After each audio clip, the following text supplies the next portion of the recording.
tal? ¿Cómo están? Bienvenidos a otra nueva entrega, ya la penúltima de este recorrido por la historia de los mundiales que hemos hecho aquí en Fútbol Infinito, un recorrido atípico, no hemos hablado de aquellos que no hemos visto, alguno de los dos al menos, en este caso yo el más veterano, y ahora ha llegado el turno de Brasil 2014, un mundial especial, un mundial en América del Sur, con el fervor de los sudamericanos y con un campeón que creo yo que quizá de un modo inesperado, pero con un trabajo muy importante en los 4 años previos al mundial, acaba por confirmar su supremacía en la final disputada en julio de ese año en Maracaná. Así que arrancamos, Jaime, ¿cómo estás? Te doy la bienvenida, siendo este el mundial donde Fútbol Infinito empezó a nacer.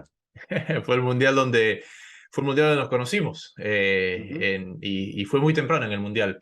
Pero nos encontramos y ya llegaremos a esa instancia. Vizca, el cuarto mundial albergado por un campeón del mundo, lo cual cuando uno ve la lista histórica de dónde se jugaron los mundiales, uno pensaría que es una lista mucho más larga, pero realmente muchos de ellos fueron campeones del mundo en su mundial, es decir, a posterior. El primer Ujú. campeón del mundo en albergar un mundial es Alemania en el 74, repite en el 2006 y después Italia en el 90.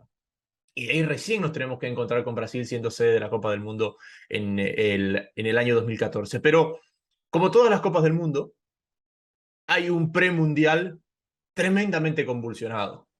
Y va de la mano, y si te parece, arrancamos con ese premundial convulsionado, con la CONCACAF y precisamente con la selección mexicana que tuvo que ir a jugar el repechaje frente a Nueva Zelanda, otra vez con un bombero al mando para poder llegar al mundial. Ujú. Así es, ese bombero era Miguel Herrera. Eh, para este mundial se clasificaron todos los campeones del mundo. O sea, aquí estaba presente la creme de la crema. En ese sentido, fue un mundial ideal para la FIFA, Y es el que, único.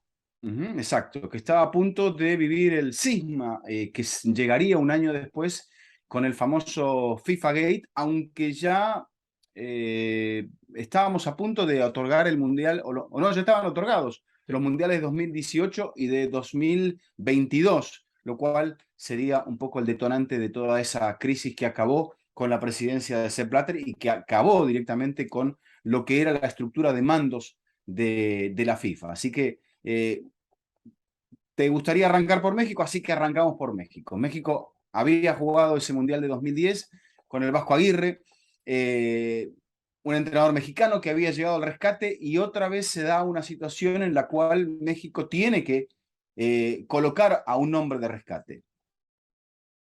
Una selección mexicana que sufre mucho la eliminatoria, que se encuentra con dos rivales, digamos, inesperados, porque Honduras venía de hacer una buena eliminatoria. Honduras había clasificado al Mundial de la mano de Reinaldo Rueda y Luis Fernando Suárez había relevado a Rueda y había continuado esa gran generación de seleccionados hondureños, pero Costa Rica había dado un paso adelante después de haber quedado eliminada en el repechaje anterior de la mano de Jorge Luis Pinto, y había llegado Jürgen Klinsmann para ser el Uh -huh. reemplazante de Bob Dudley, también tratando de Correcto. llevar a Estados Unidos a un siguiente paso. Estados Unidos también tiene su dosis de polémica y de drama en su camino al Mundial, porque de aquella selección en el 2010 que marcábamos una base casi 100% europea, se había dado casi en la recta final de sus carreras el retorno de los grandes nombres de Estados Unidos a la liga local, a la MLS. Algo que a Klinsmann no le gustaba y entendía que eso iba a tener un impacto en la selección, en el rendimiento de sus jugadores con la camiseta de la selección. Y Estados Unidos no, no es del todo consciente de esto o no llega a darse cuenta que esto era una realidad, porque Estados Unidos hace una gran eliminatoria. Y me parece que Klinsmann avisoraba esto más a futuro que a presente, al punto de que, claro, el gran fracaso se da para el siguiente mundial y eso lo vamos a hablar en otro episodio. Pero en este conflicto, Jürgen Klinsmann deja afuera a el emblema de la MLS y el jugador que había deslumbrado a Estados Unidos en el 2002 y que había tenido un muy buen mundial del 2010, London Donovan. no solamente que corta a Donovan de la selección, sino que nominalmente no convoca un reemplazo a London Donovan y va solo con un delantero en su nómina que era Josie Altidore. Esto era en el premundial. Correcto. Volviendo a México, los saltos de la dirección técnica mexicana se habían empezado a dar después del periodo de Ricardo Lavolpe, porque Lavolpe dura los 4 años y es casi te diría, ni siquiera junto con Osorio, con Juan Carlos Osorio, es hasta Gerardo Martino. Fíjate que los argentinos y el colombiano son los que le dieron un poco de estabilidad. Porque después de la Volpe llega Hugo Sánchez. Después de Hugo Sánchez llega Erickson. Y después de Erickson hay una serie de interinos hasta que llega Efraín Flores y el Vasco Aguirre, que regresa a dirigir a la selección para el Mundial. El Vasco se va después del Mundial, después de aquel partido en Johannesburgo frente a Argentina con el gol en fuera de juego de Carlitos Tevez. Después llega el Yayo de la Torre, que no alcanza a completar toda la eliminatoria, se va en 2013, entra Vucetich, que tampoco le da estabilidad al equipo, y luego llega el Salvador que mencionabas, que era Miguel Herrera. Miguel Herrera, que, digamos, cumple con lo que era un equipo que no parecía que estaba en buena forma y que por un problema con la prensa, vaya novedad, acaba por salir en 2015 para allí sí darle paso a Juan Carlos Osorio. Herrera llega después de haber hecho campeón al América. El América tenía casi 10 años sin ser campeón y en México a doble torneo.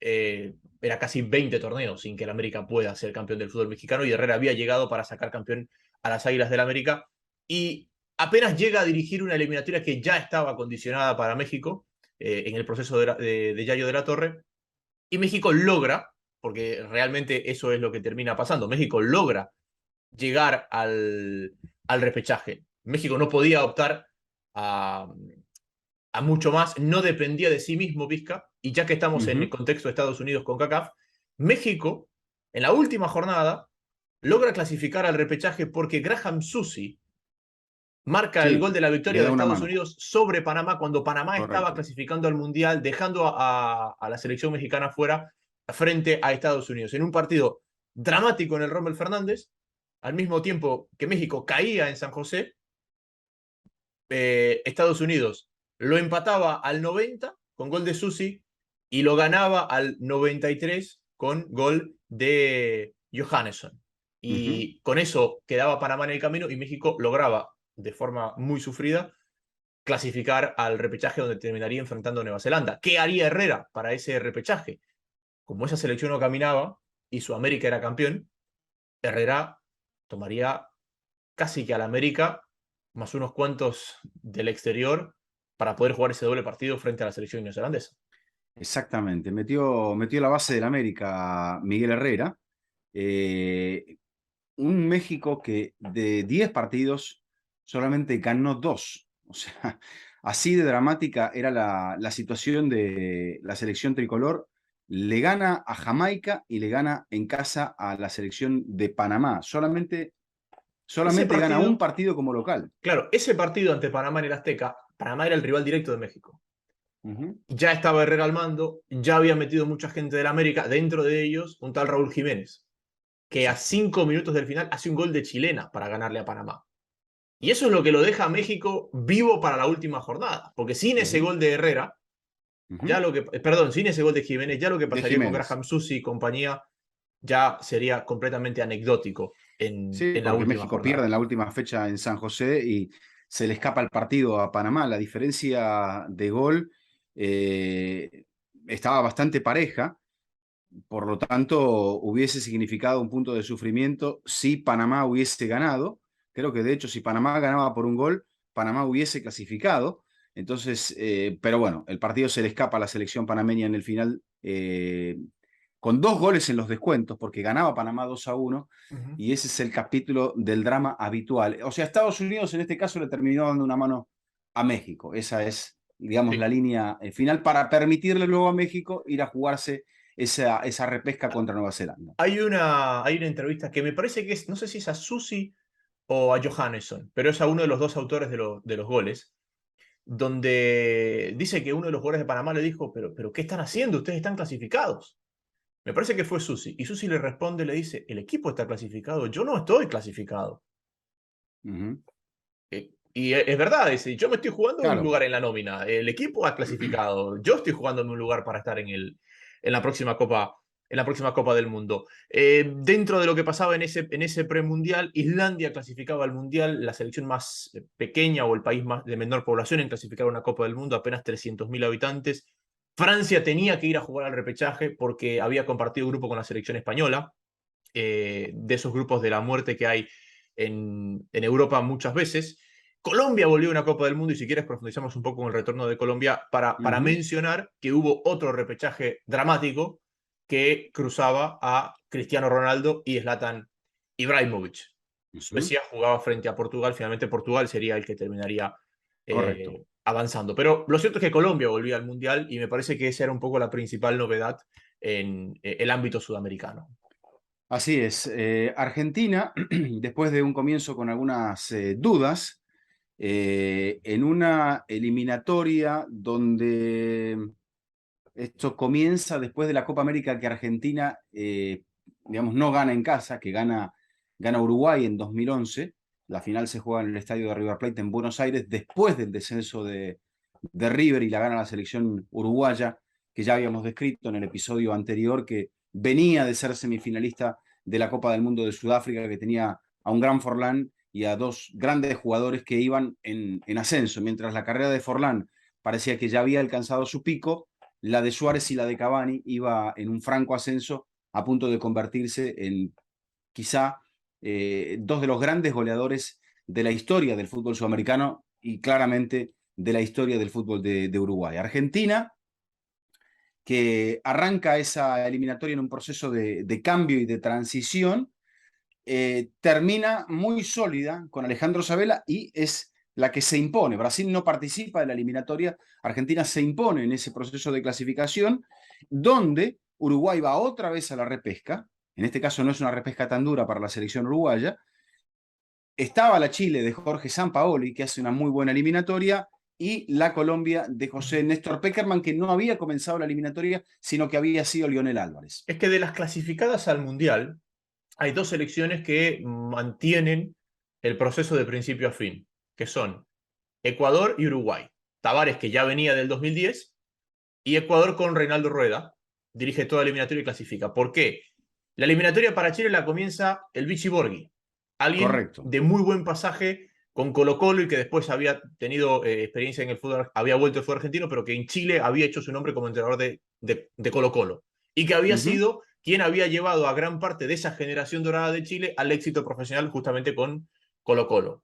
La cosa con Vichy Borghi eh, explota, se termina, y San Paoli estaba totalmente vigente con la Universidad de Chile que había ganado la Copa Sudamericana. Uh Y por -huh. eso Chile, San Paoli es quien termina asumiendo la selección chilena. En Argentina, lo que tú mencionabas, Batista, después del oro olímpico, el último oro olímpico que había logrado Argentina, asume la selección y es despedido después de la Copa América. Sí, pero creo que arranca la eliminatoria de Isabela directamente, porque el cambio se produce inmediatamente después. Claro, Veníamos de la salida de Maradona, Batista, que el oro olímpico lo constituye en correcto. el candidato de Grondona, un campeón del mundo más, otra vez esa idea de la influencia de Bilardo, y Batista cayó en la trampa de querer jugar como el Barcelona, de querer jugar como Guardiola, pero para Sí. jugar como Guardiola hay que ser Guardiola y hay que tener esos jugadores, no solamente tener al número 10. Correcto. Entonces sí, es verdad, Isabela arranca de eliminatoria, más no el proceso. El proceso lo arranca Batista, digamos, el post Sudáfrica lo toma Batista y la Copa América la dirige Batista y la eliminatoria ya la termina arrancando Sabela, que venía de también marcar una época importante con Estudiantes de La Plata en el fútbol De argentino. hecho, el primer partido de Argentina, que se repetía ese esquema, incluso hasta ni siquiera se sorteaba, Uh -huh. desde la primera eliminatoria, creo que fue, no recuerdo si en el 98 se utilizó este mismo, 2002, 2002. 2002, De había comenzado, 2002 a 2018 fue el mismo, de 2002 a 2014 fue a el mismo calendario. 2014. Ni sorteaban, no sacaban ni las bolillas, directamente jugaban de la misma forma y Argentina siempre arrancaba contra Chile, en este caso arranca en Buenos Aires y hay un triplete de Higuaín y hay un gol de Messi para el 4-1 y eran Sabela y Borghi los entrenadores. Correcto, ahí está, Sabela Iborgui. ¿Qué pasaba en Colombia? Colombia volvía a las raíces, volvía al último entrenador que lo había llevado a una Copa del Mundo, Bolillo Gómez. Bolillo Gómez Ujú. dirige esa Copa América, donde inclusive Argentina no es capaz de ganarle a Colombia. Colombia sale muy No, bien parada de esa Copa América. Y Bolillo tiene un incidente eh, en un bar. Me parece que fue en un bar o en un restaurante. La selección colombiana destituye a Bolillo, pero queda Leonel Álvarez, su asistente al mando de la selección colombiana. El proceso de Leonel Álvarez dura dos jornadas de eliminatoria, por ende 4 partidos. Colombia va mal y llega José Néstor Pekerman. Entonces, sí, señor. fue un poquito cambiante lo que pasó en Conmebol. Y como te repito, Rueda y Tavares son los únicos que participan en Copa América y terminan llegando al Mundial. En el camino hay una Ujú. gran Copa América de la selección venezolana, de la mano de César Farías, y Venezuela se queda a las puertas de llegar al Mundial. Es una derrota en La Paz, la que termina Ujú. dejando fuera de cualquier posibilidad una selección venezolana que jugó la que hasta ese momento era su mejor eliminatoria. Hasta este momento Volvemos, es su mejor eliminatoria, perdón. volvemos a Colombia. Colombia arranca la eliminatoria. Son 4 los partidos que dirige Leonel, bueno, 3 en realidad, hasta la cuarta fecha. Tenía libre Colombia porque había un equipo Uh -huh. menos, eran 9. Arranca muy bien, ganando con un gol de Radamel Falcao en La Paz frente a Bolivia en los descuentos. En la siguiente fecha, como local, no le puede ganar a Venezuela, cosa que en Barranquilla, cosa que siempre ha sido una tónica de los enfrentamientos entre Colombia y Venezuela. Y en la cuarta jornada, tercer partido de Colombia, Colombia arranca. Argentina no venía bien, Jaime, porque Argentina le había ganado a Chile, había perdido contra Venezuela, gol de Amorebieta en eso que describías, que era el equipo de César Farías, muy bien trabajado. Venía de hacer una muy buena Copa América de 2011 la selección venezolana, también la selección peruana que lo tenía Ricardo Gareca. No, a Eh, Sergio Marcarián. Gareca llega para la Copa América de Chile, Gareca llega después del Mundial. correcto, correcto, Este es Sergio exactamente, Marcarián. correcto. Y Argentina empata contra Bolivia de local, cosa bastante poco usual. No venía bien el equipo y en ese partido en Barranquilla se la tiene que jugar. Y va perdiendo, gol de Dorlan Pavón, pero con goles de Messi y de Agüero termina dando vuelta al partido y eso hace que en esos meses que hay entre noviembre y la siguiente fecha, que, Junio. que Imagínate Colombia lo se que había. decida, Colombia se decida a cambiar de entrenador y creo que es en marzo de 2012 donde debuta Peckerman en un amistoso en Miami, en el estadio de los Dolphins, frente a la selección de México. Y en el primer partido de Peckerman contra Perú como visitante, el gol lo hace James Rodríguez. O sea que fíjate cómo ya Peckerman empieza a marcar sus nombres, sus jugadores, y simbólicamente el primer gol en una eliminatoria lo marca James Rodríguez, que probablemente es el jugador que más logró encumbrar aquel gran maestro que es Peckerman. Un James que venía de ganar la Europa League con el Porto. Uh -huh. El James Rodríguez de el Porto en aquel momento. ¿Qué más había un poco en el contexto de lo que pasaba alrededor del mundo Vizca? Primero, es una copa, es un mundial, y me parece que es el único mundial que nos toma en el medio de esta dualidad Messi-Cristiano Ronaldo ya en su máximo esplendor, ¿verdad? Porque Uh -huh. en 2006 eran los hombres del futuro, pero ninguno era lo que terminaría siendo. En el 2010 ya se habían cruzado en aquella final de Champions en Roma, pero Cristiano apenas había jugado una temporada en el Real Madrid y es la temporada en la que él menos juega en el Real Madrid, la de Pellegrini, porque está mucho tiempo lesionado. Y esto ya llegamos a Brasil con esa dualidad Messi-Cristiano, la competencia por los balones de oro. Cristiano, después de ese 2013, había vuelto a ganar el balón de oro, rompiendo una secuencia de dominio de Messi en cuanto a quién terminaría ganando el balón de oro. Ya la rivalidad en los clásicos post Mourinho Guardiola había explotado y el Real Madrid venía de ganar finalmente la ansiada décima. Entonces, creo que por primera vez Messi y Cristiano llegaban con con esa rivalidad personal, entre comillas personal, a una Copa del Mundo. Messi que venía de ser dirigido por Gerardo Martino en ese año que dirige Martino al Fútbol Club Barcelona, donde no le va bien, donde no termina bien, y lo que ya apuntabas con Carlo Ancelotti, cómo Cristiano Ronaldo culminaba en su nación, en Portugal, con un gol de penal, la victoria sobre el Atlético de Madrid. En cuanto al fútbol sudamericano, creo que se acentúa todavía un poco más el dominio de los equipos brasileños en la Copa Libertadores. Fue la primera vez en la historia, en ese periodo entre mundiales, que Brasil ganó 4 Libertadores consecutivas. Y bueno, ahora se repite porque, más allá de que cuando estamos grabando esto no se ha jugado la final de la Copa Libertadores, es una final brasileña, por ende habrá un Correcto. cuarto campeón brasileño de forma consecutiva.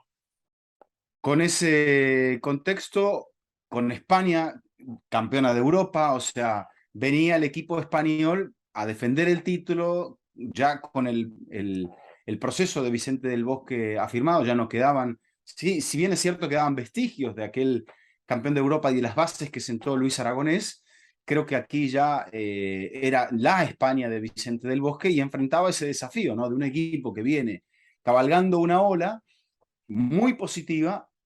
Coincidentemente también llega a esa temporada donde el Barcelona, no digo que entra en crisis, Jaime, pero sí es allí donde tras la salida de Pep Guardiola, tras el paso de Tito Vilanova, que lamentablemente fallece antes del Mundial, y con la llegada de Martino, que no tiene una buena temporada, es como que coincidentemente la selección española también cae. Sí, y hay una época que yo le llamo, digamos, una época, puede ser una época de entreguerras, que es el fin del Pep Team y el comienzo del Madrid de las 5 Champions. Bueno, en ese periodo intermedio, que es el periodo más largo entre mundiales, aparece el Bayern de Múnich, de Jupp Heynckes, como la gran fuerza europea en ese periodo. Y ustedes dirán, ¿ganó una Champions? Sí, ganó una Champions la del 2013, había perdido la final del 2012, pero... Y la del 2010.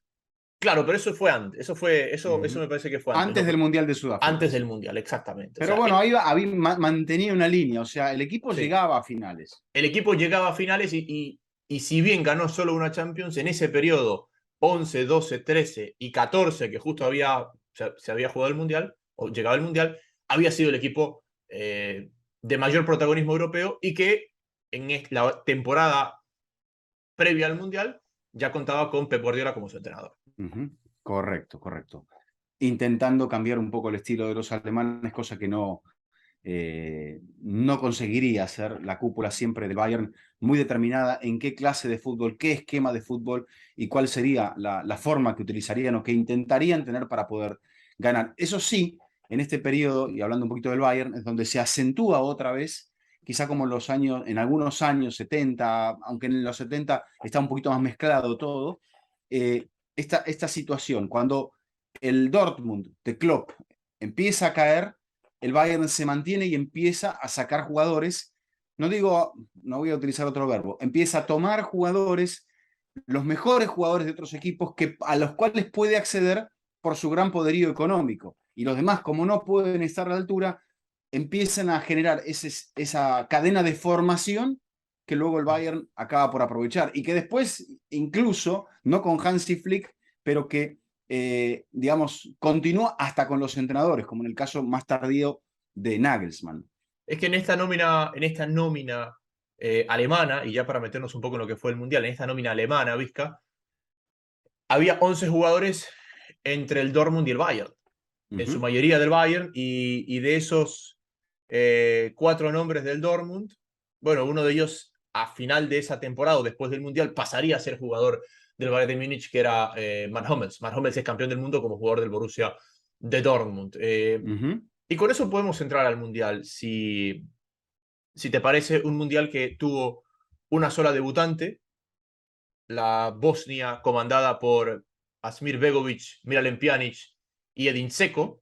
Era la cuarta selección de la ex Yugoslavia que llegaba a una Copa del Mundo ya como república independiente.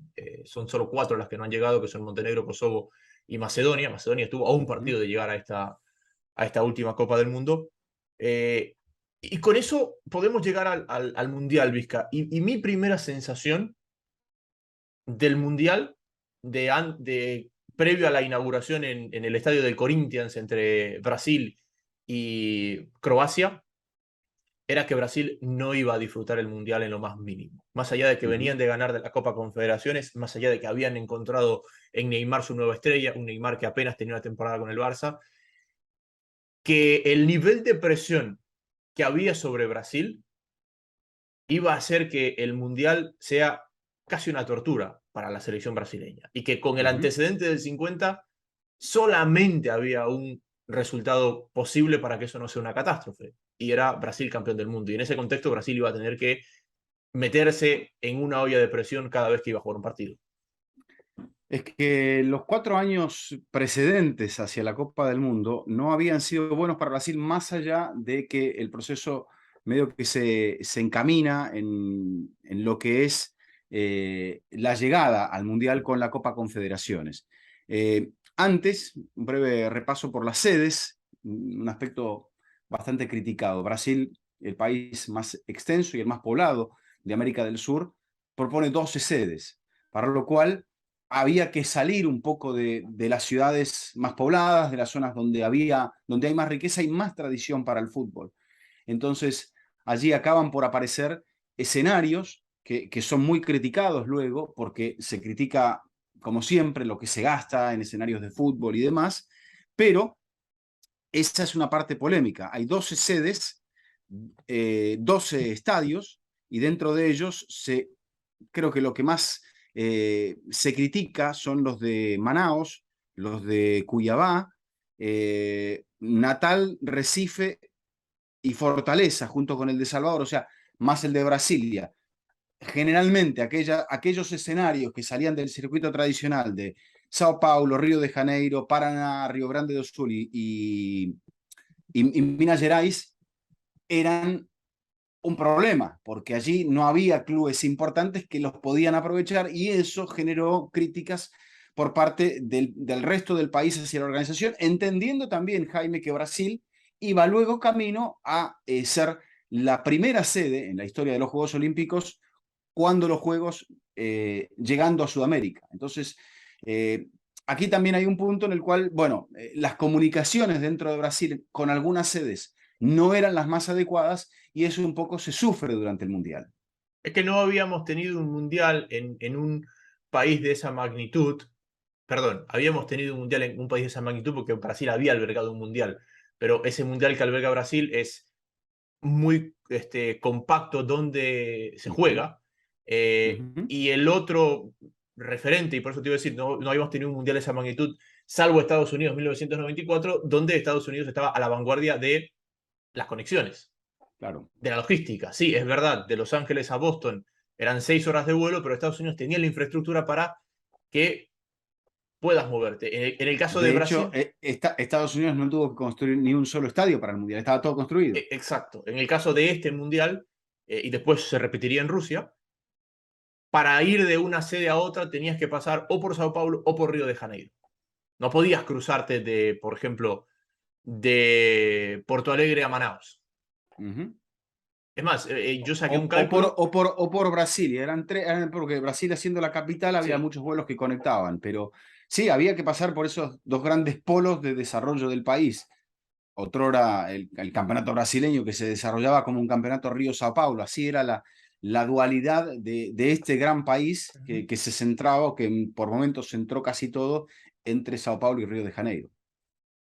y en ese inicio y en esa presión de Brasil, Brasil sufre muchísimo el partido inaugural frente a la selección croata. Uh -huh. Es un arbitraje bastante permisivo o polémico a favor de la selección brasileña, sobre todo en la recta final del partido.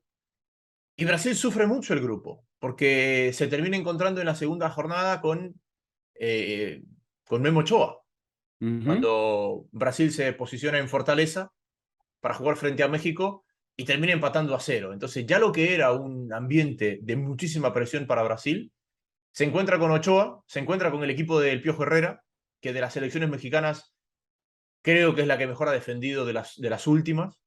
y encima una presentación individual como la de Ochoa, que termina generando que en ese grupo, donde Croacia no es factor, terminan quedando empatados con 7 puntos y Brasil gana el grupo por gol diferencia sobre la selección mexicana del Piojo Herrera.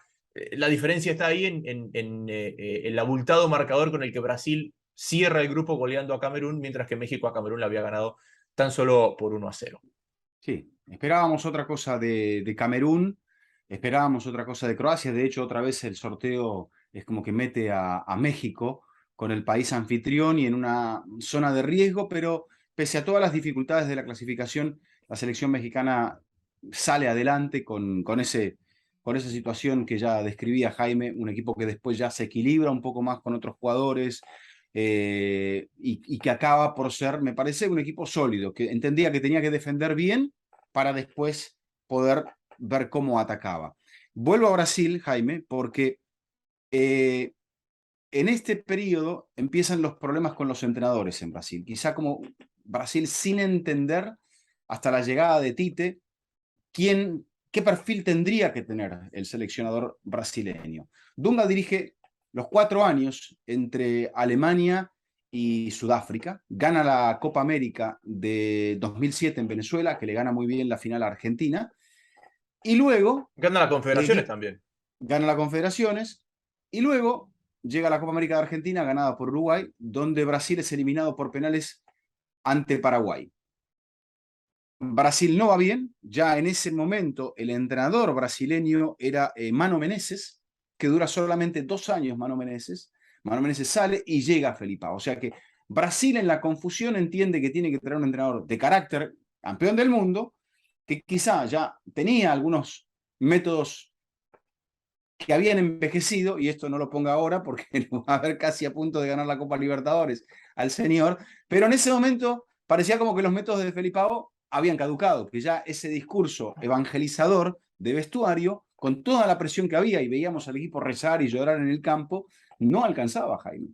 Sí, a ver, y creo que lo peor que le pasa a Brasil, viéndolo en retrospectiva, es haber ganado la Copa América con Dunga.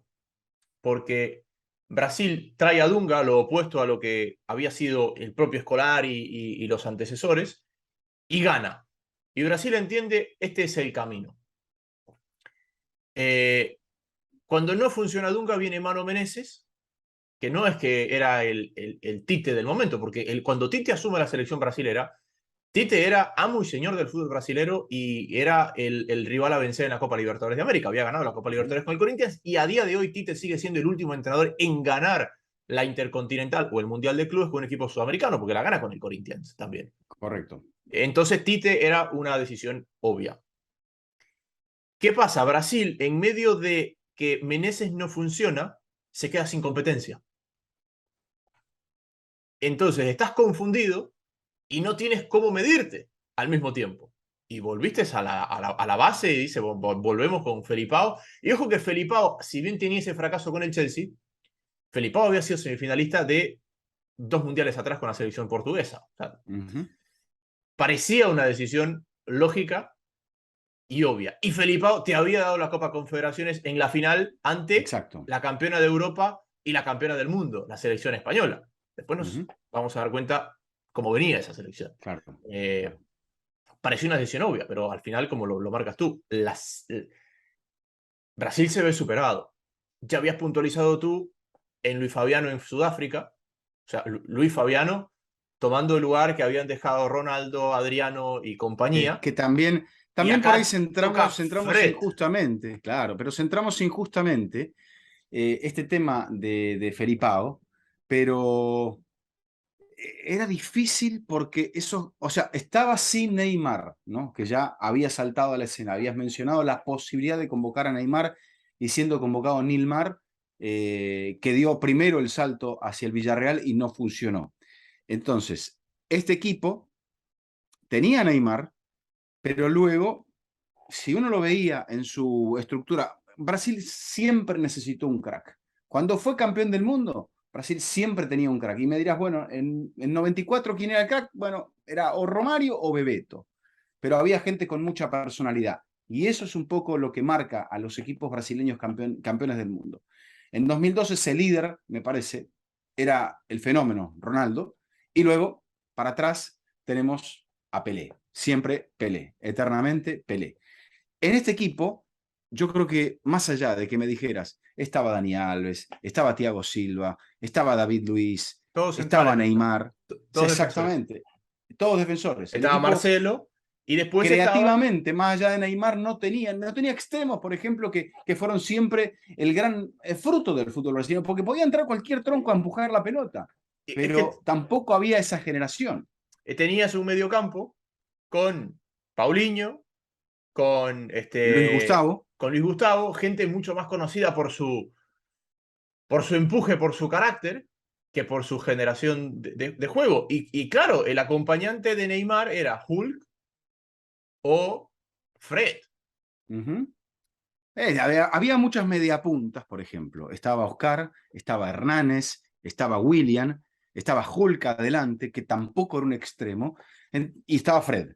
Entonces, dentro de todo ese panorama, el equipo, Bernardo, otra mediapunta más, yo, jugador del Atlético Mineiro, eh, el equipo me parece que si lo vemos, le sacamos la radiografía ahora, uno encuentra, sí, hay jugadores importantes, pero comparado con otros equipos brasileños, ni hablar el del 94, ni hablar el del 2002, este equipo era de inferior calidad. Pero se especulaba con eso, con que la localía iba a ayudar a que Brasil enmendara el error histórico de 1950 cuando pierde en esa última jornada de la fase final frente a Uruguay cuando el empate le alcanzaba. Y Vizca dice la última jornada de la fase final, para quien no conoce la historia, el único mundial que no tuvo una final fue 1950. Fue un cuadrangular final donde los dos equipos opcionados coincidieron en la última jornada, Brasil y Uruguay, y el empate habría hecho campeón a Brasil. El único resultado que le sirvió a Uruguay a la victoria y ese resultado que terminó obteniendo. Le había ganado la Copa Confederaciones Brasil a España. Y España llegaba a este mundial como la primera selección que había ganado Eurocopa, Mundial, Eurocopa. No había tenido fortuna en las dos confederaciones porque pierde las dos, la de Sudáfrica en semifinales con Estados Unidos y la de Brasil la pierde en la final en un día en el que Brasil realmente bailó a la selección española y le toca abrir frente a los Países Bajos, la selección a la que había Uh-huh. enfrentado en la final de la Copa del Mundo. Y este Sí, es un señor. partido, Vizca, de esos que yo le pido a la gente que vea el partido, porque el 5-1 no explica el partido. Este es un partido, Vizca, donde España había incorporado, creo que el gran nombre que se había incorporado a la selección española era el de Diego Costa, que venía de haber sido campeón con el Atlético de Madrid y haber llevado al Atlético de Madrid a la final de la Champions en la que él se lesiona. Uh-huh. Un Costa que había rechazado representar a Brasil para representar a España, como en un resentimiento porque Brasil lo había menospreciado en algún momento. Y esa era la gran incorporación que había tenido España. Y España domina el primer tiempo, crea un sinnúmero de ocasiones, crea una cantidad de oportunidades y no termina de resolver. Apenas logra irse con una ventaja de 1-0 con un gol de penal de Xavi Alonso. Penal milimétrico, pero penal. Y España se encuentra con esto, con la incapacidad de poder reflejar en el marcador ese dominio. Pero el calor de Salvador, la edad del equipo, los partidos que venían jugando, y España empieza a fundirse, y son esos puntos donde vas a presionar arriba, pero las piernas no te permiten volver. Y los Países Bajos la destrozan a la selección española con un par de balones a la espalda de la última línea. España no es efectivo en la presión, la espalda queda descubierta, y eso genera un efecto dominó que una vez que Holanda se pone en ventaja, es como que España queda anonadada, de no entender qué estaba pasando, de no entender cómo este partido estaba teniendo este giro y se termina llevando una goleada donde quedan Ramos, Piqué, Casillas y todos desparramados por el piso. Uh-huh. Sí, señor. Si bien es cierto, y quizá faltaba allí un jugador fundamental dentro de las conquistas españolas, como es el caso del catalán Carlos Puyol, creo que no podíamos decir que esa no era una buena defensa. El centro, sobre todo, Piqué y Ramos. Es que España ya es Pero, campeón de Europa sin Puyol, por ejemplo. claro, sí, sí. Entonces, creo que también en la salida de jugadores importantes por el envejecimiento, sobre todo jugadores de liderazgo, porque para ser campeón del mundo hace falta no solamente un gran entrenador, muy buenos jugadores, sino también sentido de la dirección hacia dónde se quiere ir y mucho liderazgo para alcanzar esa dirección y luego llegar a destino. Entonces, dentro de ese contexto creo que España había perdido piezas importantes, se había envejecido, porque ya Xavi, Iniesta, Busquets todavía no, pero sí Xavi Alonso, Jordi Alba, eran jugadores que estaban, no sé, no quiero decir aburguesados, pero habían ganado todo, Jaime, y es muy difícil volver a intentarlo, reinventarse, resetearse cuando se ha ganado todo. Y es más fácil cuando no has ganado nada, porque España después del Mundial gana la Eurocopa, goleando a Italia en la final, y Holanda termina último en el grupo de Alemania, Portugal y Dinamarca. 0 puntos, pierde los 3 partidos y ahí se corta el ciclo de Van Marwijk y Uh vuelve -huh. Louis Van Gaal a la selección de los Países Bajos. Uh Entonces, -huh. te encuentras con esa tormenta perfecta de un equipo que estaba estirando el ciclo ganador con casi la misma gente. Si tú ves el 11 de España frente a Holanda en el día del 5-1, hay solo un hombre que no fue campeón del mundo, que Uh es -huh. César Azpilicueta. Correcto. Los otros 10 fueron parte del equipo que fue campeón del mundo. Es el mismo entrenador, es la veteranía, es el calor, es el ambiente, es todo. Y te encuentras con otro equipo que estaba arrancando un ciclo con alguien como Van Gaal, que le había devuelto esa esencia holandesa, que había vuelto a, a buscar gente en el fútbol local y, y en aquel momento es como que Holanda se reencuentra. Claro. Sí, sí. Bueno, había algunos jugadores, siempre tiene que haber algunos jugadores veteranos. Estaba dentro de los de campo, Huntelaar que tenía 30 años, Kaut que tenía 33, y los más importantes, los que la gente recuerda, Van Persie, Robben y Snyder que tenían 30 años. Pero en todo este contexto, con la disciplina de Van Gaal, él sabía administrarlos y creo yo que podemos hasta cuestionar si este equipo no era mejor que el equipo que había caído en la final frente a España. Y el partido este, encima de todo, representaba un poco esa revancha de lo que había ocurrido en Johannesburgo. Y Y eso no lo vamos. hablamos mucho de esto porque creo que ahí es donde, más allá de que España había comenzado el Mundial de Sudáfrica perdiendo, aquí es donde el equipo creo que se cae, porque es un resultado contundente. Sí, y creo que esa pregunta de si esta Holanda era mejor o no, no la vamos a hacer más adelante, porque Holanda va a tener un gran mundial. Eh, y donde me parece que llega la primera gran, no sé si sorpresa, porque ya España nos había dado señales de, ojo que aquí esto no pinta bien, porque no fue el 5-1, sino las formas del 5-1. Eh, sobre todo lo que fue ese segundo tiempo. O sea, tú ves el primer tiempo de ese partido, es el segundo tiempo, y no puedes ir y dices, no puede ser que esto sea dentro, que esto haya pasado dentro del mismo partido. Es cuando Chile le repite la dosis a España en el siguiente partido en el Uh -huh. Maracaná. Sí, Porque Chile ahí le repite la dosis. El partido que le hace la Chile de San Paoli es muy parecido al de la selección holandesa.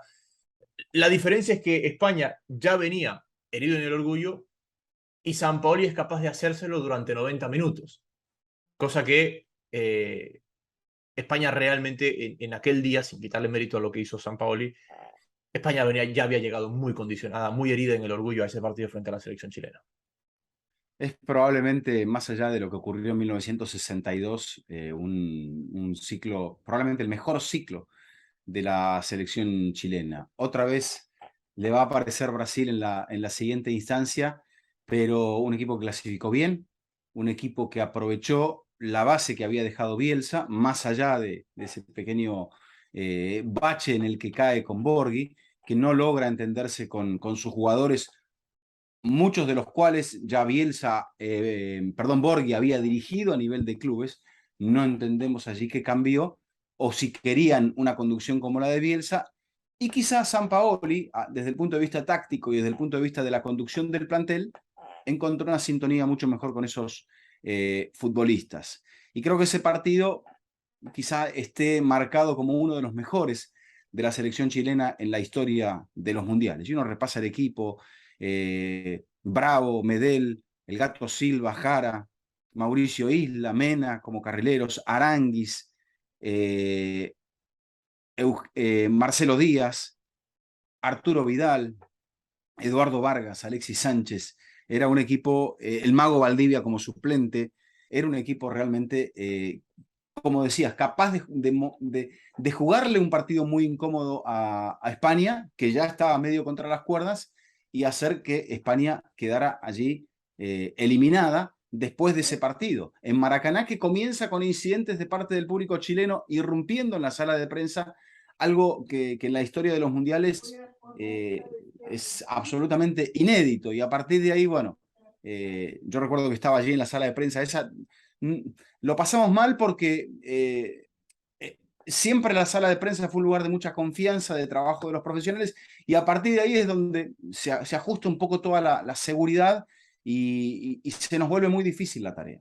Yo voy al Maracaná 2 días después y estaba toda la seguridad ahí cuando juega Argentina contra Bosnia, pero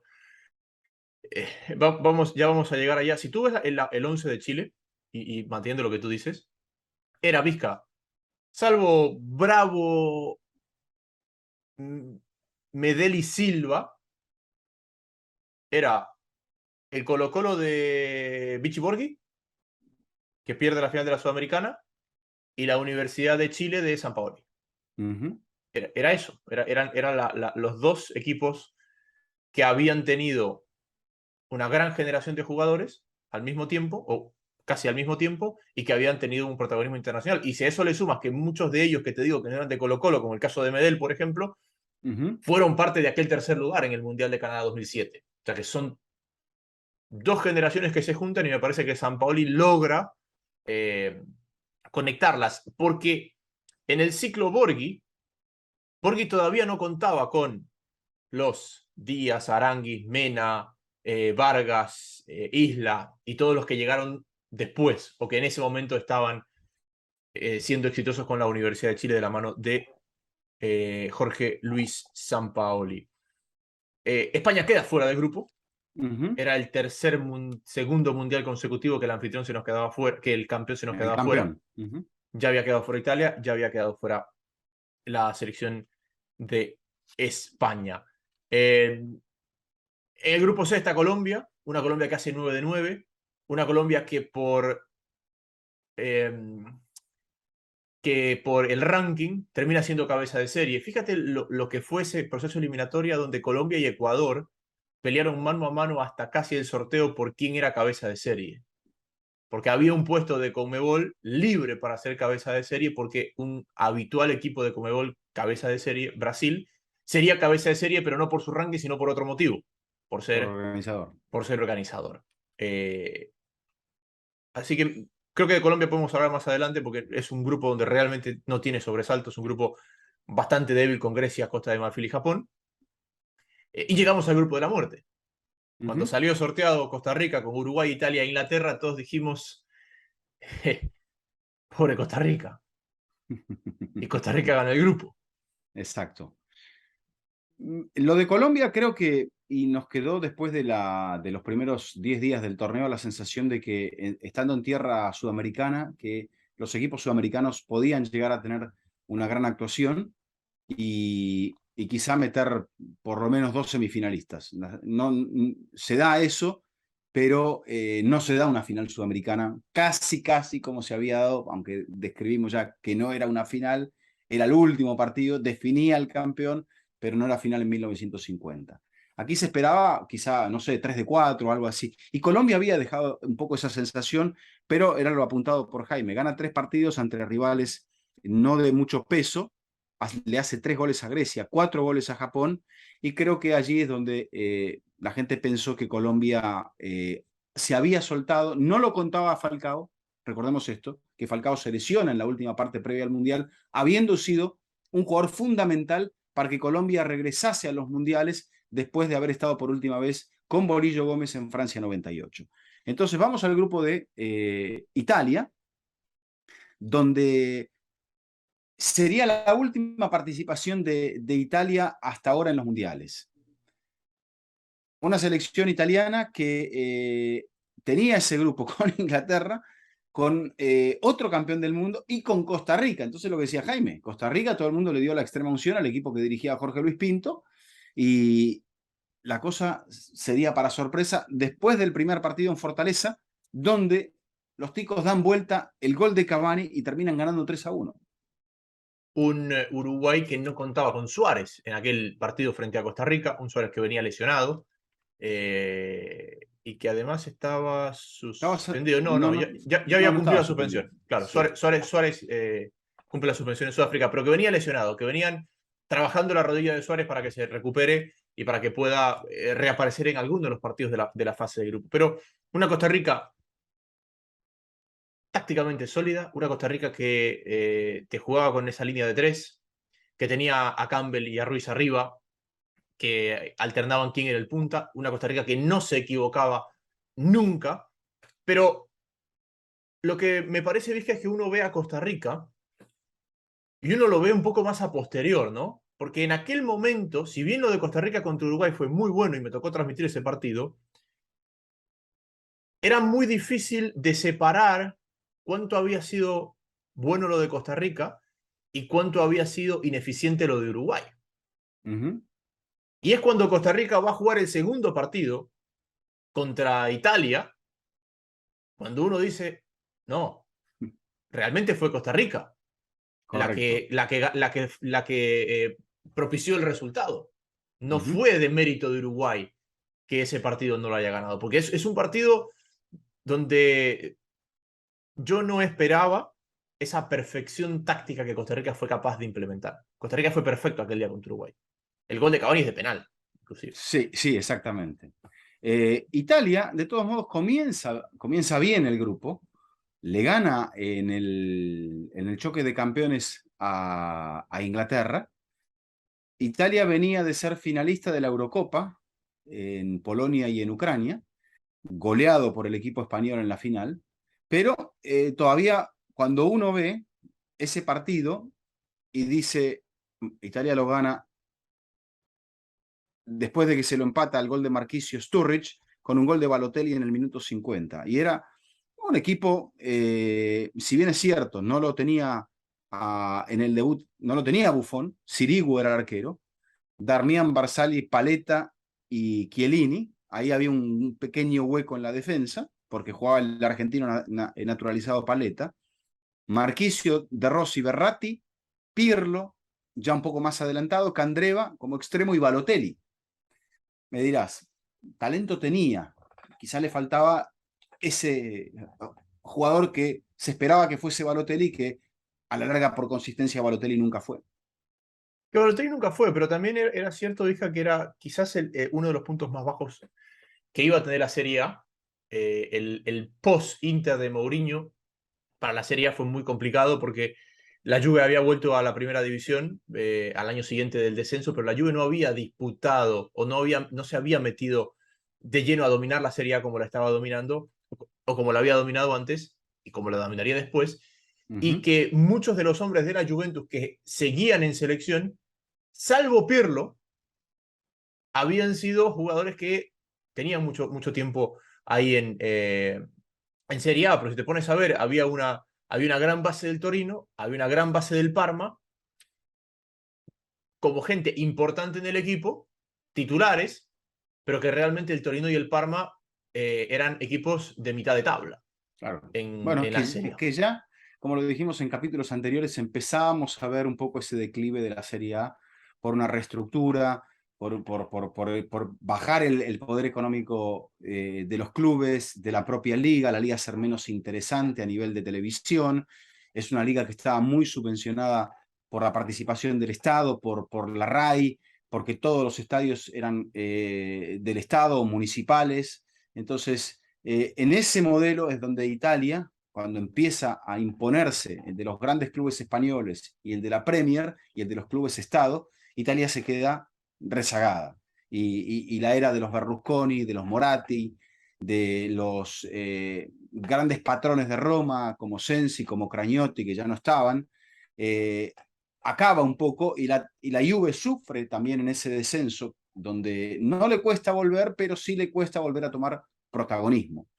Y a partir de eso, bueno, vemos en el segundo partido, donde ya aparece Buffon, que era el capitán del equipo, donde Costa Rica le da una clase táctica. Ese equipo de Pinto realmente era bueno y atrevido, porque había que tener personalidad como jugaba, E de la forma inteligente, en la cual jugaba Costa Rica. e inteligente, e inteligente. Y ya que estamos aquí posicionados, lo que le pasa a Inglaterra en global es muy parecido a lo que le pasaba a Italia.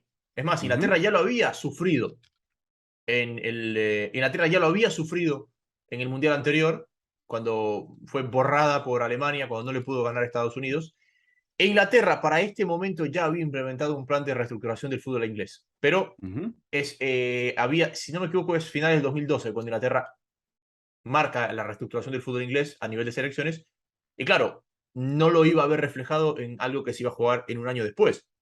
uh Esta -huh, es una temporada donde ya el City estaba invirtiendo, todavía no era el City que es hoy, donde Ferguson ya se había retirado, este era el primer año post-Ferguson, Ferguson se retira en 2013, uh -huh. o sea, este era el primer año post-Ferguson, eh, Claro, ya estaba Moyes, sí, que había, y bueno, para la era del Mundial ya había desaparecido Mois también. claro, No acaba la temporada. claro, la termina dirigiendo Giggs y ya se ha nombrado a Louis Van Gaal como entrenador del United. Que Van Gaal, una vez termine el Mundial, va a dejar Holanda y va a dirigir al Manchester United. Entonces, esa era la situación que se vivía en el fútbol inglés, donde aparecía Southampton como una fuerza formadora de jugadores, donde había llevado el Liverpool hasta la última jornada de la Premier, la definición del título, el Liverpool que lo dirigía Brendan Rodgers, y donde jugaba Luis Suárez. Pero que Uh cuando uno -huh, ve la nómina, había muy poca gente de Liverpool, o al menos gente que podría marcar diferencia, porque sí, estaba Gerrard, que estaba en la recta final de su carrera, Glenn Johnson, Sturridge, Henderson de 23 años y un Raheem Sterling que apenas empezaba a aparecer. Sterling sale de Liverpool, muchos lo recordarán con la camiseta del City, uh pero -huh, Sterling es parte de ese tridente de Suárez, Sturridge y Suárez, Sturridge y Sterling, uh que -huh. lleva a Liverpool a pelear por la Premier. Así es. Y llega el partido, creo que fatídico para Uruguay, pese es tanto fatídico para Uruguay como para Italia. Y Uruguay le gana a Italia en Natal con arbitraje de Marco Antonio Rodríguez, el mexicano, y un gol de Godín sobre la hora le da la victoria a la selección celeste que se había repuesto en la segunda fecha con el gol de Suárez frente a Inglaterra en el minuto 85, doblete de Suárez, intercalado con un gol de Wayne Rooney, Uruguay se había repuesto ante la caída, de la caída ante la selección de Costa Rica. Pero en el incidente que ocurre entre Suárez y Chiellini, en el minuto 84, es allí donde, más allá de la victoria uruguaya, es donde Uruguay queda muy tocado para el siguiente partido, Italia queda eliminado. Me parece que pierden los dos en esa situación entre Chiellini y Suárez. Terminan perdiendo los dos. Aparte, Minuto 79, es antes del gol. es una jugada que no marca nada. ¿Me No, explico? Es una jugada que no marca nada, que no es que se buscó un penal o como la jugada de Suárez en el Mundial anterior, que era darle una vida más a Uruguay. Es una no, jugada esto que fue no... una reacción, una Sí, mala reacción y generar esto, ¿no? sí. Que después de oficio es sancionado Suárez. Dice, cuenta la leyenda, muy criticado puertas adentro porque si bien es cierto, Uruguay no estaba tan bien como en 2010, pero tenía un equipo para competir y con la mística del 50 Uruguay quería hacer algo especial en este mundial. Sobre todo que ahora vamos a ver el cuadro. El camino a una hipotética final lo, lo iba a reencontrar con Brasil, o lo podía reencontrar con Lo Brasil, pudo haber reencontrado con lo Brasil, pudo sí. haber reencontrado Con una Brasil bastante débil. con una Brasil bastante débil, más débil que aquella que había ganado las Confederaciones, donde en las semifinales había derrotado a Uruguay el año anterior. En el grupo E estaba Francia, Suiza, Ecuador y Honduras. Eh, la curiosidad de que se cruzaban Rueda con Ecuador y Suárez con Honduras cuando ambos habían clasificado a las dos selecciones a mundiales anteriores de forma opuesta en Ujú, en ese momento. Y que acá se da un hecho importante, Vizca, que es la primera vez que un gol es validado a través del ojo de halcón. Y es el segundo tanto de Francia sobre Honduras. En el debut de ambas selecciones, el gol de Benzema es validado por el VAR y es perdón, por el ojo de halcón, y es el primer gol validado por ujú. ojo de halcón en un mundial. Ya habíamos contado que siempre que hubo estas normas, estos cambios de reglamentos, termina por coincidencia siendo un gol de Francia, el primero que estadísticamente se termina contando. Esta era una Francia que gustaba, Ujú, donde aparecía, donde estaba Benzema, todavía antes del incidente, donde Didier Deschamps le había dado algo de esa mística del equipo que había sido campeón del mundo, y donde aparecía figuras importantes como en el medio campo que después serían fundamentales, como el caso de Blaise Matuidi. Este es el ujú. mundial donde aparece Matuidi, en un momento donde el PSG ya había sido comprado, donde ya había una inversión importante en el Paris Saint-Germain, pero que ese París todavía no era un gran aporte a la selección francesa como les gustaría y como me parece sería más adelante.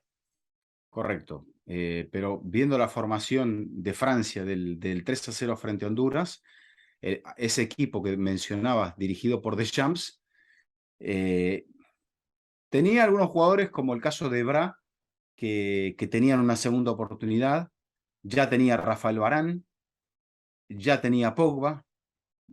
A lo que mencionabas, aparecía Matuidi, aparecía Griezmann y aparecía Benzema. Entonces, si bien es cierto, era un equipo con diferencias con respecto al que sería 4 años después campeón del mundo, era un cuadro que ya pintaba algo diferente. Y de hecho, Francia creo que gana bien el grupo. Y lo que se produce es el partido fundamental para Ecuador, que es la derrota en el primer encuentro frente a Suiza, que se le escapa sobre el final. Yo no sé, Jaime, si se le escapa porque Ecuador va a buscar la victoria o porque Suiza quiso más la victoria, pero era un duelo directo para la clasificación. Y en este caso, Seferovic le da la victoria en el tramo final del partido de Brasilia a la selección helvética. Eh, Detalle de Francia, Griezmann juega este mundial como titular, como jugador de la Real Sociedad, es pre-Atlético de Madrid, Antoine Griezmann. El tema de Ecuador, sí, yo Ecuador lo pierde porque lo va a ganar.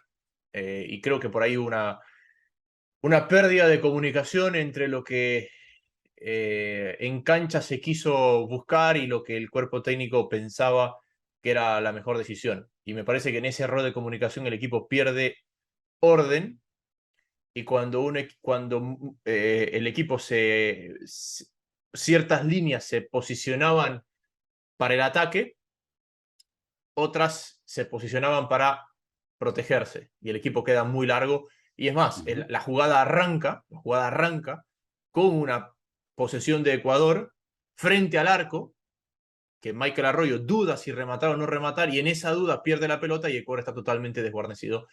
Y me parece que a partir de esa derrota, ya el Mundial para Ecuador iba a ser cuesta arriba, porque ya Ujú. empezaba a necesitar, o ya las cuentas no daban sin ganar a Francia, por ejemplo, Correcto. en el cierre de la fase de grupos, una fase de grupos en la que Francia clasifica rápido. En la segunda jornada Francia ya estaba clasificado, después de golear por 5-2 a Suiza, y que rota muchísimo para jugar frente a Ecuador, donde termina empatando y clasificando, porque Suiza, con mucha holgura, con un hat-trick de Shaqiri, le ganaba a Honduras, y ni siquiera había discusión por los goles, sino que era simplemente por puntos. Suiza superaba a Ecuador con 6 puntos sobre 4. Sí, se le abrió un poquito la ventana a Ecuador para ver si clasificaba con la goleada francesa frente a Suiza, pero claro, en el duelo directo Ecuador lo pierde. Después Ecuador saca el empate frente a Francia, pero ya no le alcanza.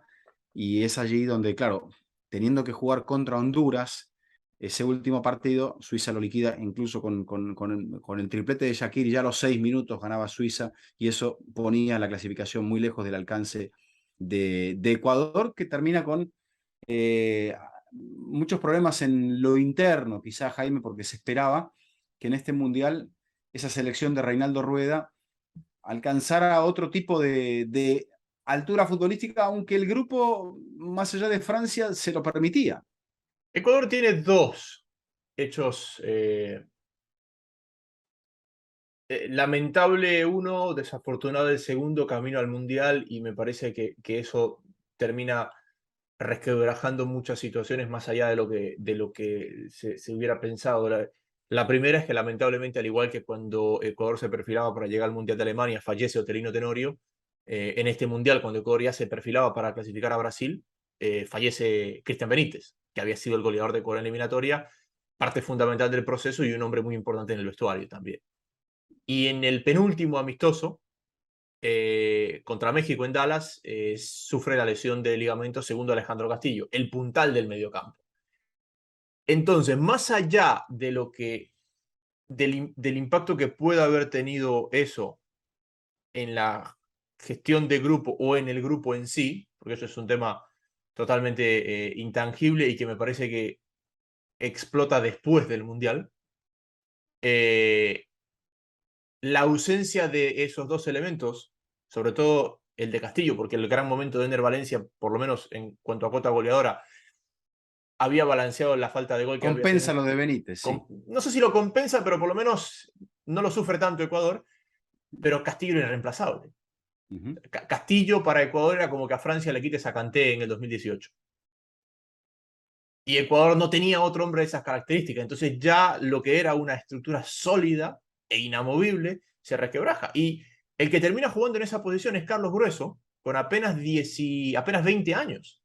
El mismo Grueso que ha llevado a Ecuador a este mundial en Qatar, pero claro, tenía 20 años. Y bueno, creo que es un juego mundial extraordinario, pero es imposible que alguien de 20 años, así sea Messi, pueda replicar la experiencia de alguien que ya ha jugado un mundial y que físicamente inclusive es diferente a él. Uh -huh. Ecuador entonces, después del 0-0 en Maracaná frente a Francia, quedaba sentenciado. Francia pasaba bien. En el grupo F, Argentina sufre un poquito frente a Bosnia. Hay un gol de Messi en el minuto 65 en Maracaná, que presagiaba quizá que Messi iba a tener un muy buen mundial y sería un mundial superior al anterior. Eh, y con eso Argentina ganaba confianza, pero el segundo partido lo sufre, golazo frente a Irán en Belo Horizonte, y en el tercero otra vez marca doblete Messi en el partido contra Nigeria, donde Argentina queda un poco expuesta con algunas deficiencias defensivas ante la velocidad del ataque de Nigeria. Argentina gana el grupo, Nigeria pasa en el segundo lugar, y en el grupo G estaba lo que mencionaba Jaime con Estados Unidos, Alemania, que se queda con ese grupo, donde la selección portuguesa de Cristiano Ronaldo sufre este mundial a partir de lo que era el primer partido, porque en Salvador, Alemania, que ya veíamos como un equipo contundente, le mete 4 goles. Sí, Portugal sufre mucho el partido porque los dos hombres del Real Madrid, que venían de ganar la Eurocopa, llegan muy condicionados por las lesiones. Es un mundial donde Pepe y Cristiano Ronaldo, quizás las dos piezas más importantes de esa Portugal del 2014, terminan estando muy condicionados por las lesiones. Es más, si ustedes ven fotos de ese mundial, Cristiano juega con una cantidad de vendajes en sus rodillas, entendiendo que habían llegado los dos bastante al límite. Este es un Portugal que todavía no vivía el recambio que viviría más adelante, y donde todavía había gente de la generación pasada, Ricardo Costa, Bruno Alves, Eduardo, que había sido el arquero en el Mundial anterior, todavía estaba Raúl Meireles y Hugo Almeida, Joao Paulo, gente que después no Entrado. volvería a tener protagonismo en la selección portuguesa. Era como un final de ciclo de aquellos jugadores del Mundial anterior y de la Eurocopa, donde Portugal se había quedado a las puertas de poder, de Llegar a poder la avanzar. final. Estoy hablando de la del 2008, perdón, la del 2008, donde Portugal hace una muy buena Ujú. Eurocopa también. Y en 2012 creo que también cae contra, si la memoria no me falla, contra España. Entonces, En penales, es un, sí. sí, es un equipo que luchaba muy bien y que por esa capacidad de lucha se había aferrado a estos jugadores un poco más curtidos, cosa que cambiaría luego para 2016 y acabaría quedándose con esa Sí. Eurocopa superando con un gol de Eder, que era parte de este plantel, a la Sí. selección francesa. Pero Lo que tenía Portugal Estados arranca. Unidos, lo que tenía Ujú, Estados Unidos en este grupo, viste, es que habíamos puntualizado lo de Donovan, viene con Josie Altidore como su único delantero y Altidore se lesiona en el debut ante Ghana y no tenía otro ujú. delantero. Y Estados Unidos termina jugando el resto del Mundial con Clint Dempsey como su hombre más ofensivo y por eso Estados Unidos sufre tanto la falta de gol en lo que viene por delante en la Copa del Mundo, al punto de que, si no me equivoco, Estados Unidos, bueno, Argelia también, pero Estados Unidos, Argelia y Nigeria, no, también está Grecia, pensé que eran menos, pero hay muchos clasificados a octavos con 4 puntos y Estados Ujú. Unidos es uno de ellos. Correcto. Portugal con 4 puntos queda fuera por diferencia de gol. Le pesa mucho esa goleada del comienzo. También porque no le puede ganar a Estados Unidos en el segundo partido. Alemania, sorprendentemente, rescata el encuentro frente a Ghana 2-2 en el segundo encuentro en Fortaleza. Y Portugal en los descuentos, con un gol de Silvestre Varela, empata frente a Estados Unidos 2-2, como ya mencionaba Jaime, sin el punta, va Dempsey de punta y acompañado por Bedoya y por Susi en los costados. Estados Unidos juega contra Alemania el último partido, lo gana con un gol de Thomas Müller, el equipo que dirigía todavía Joachim Löw, mientras que Portugal le gana 2-1 a Ghana con un gol de Cristiano en el minuto 80 y eso no le alcanza. Lo apuntado por diferencia de gol termina pasando la selección de Estados Unidos y clasificándose.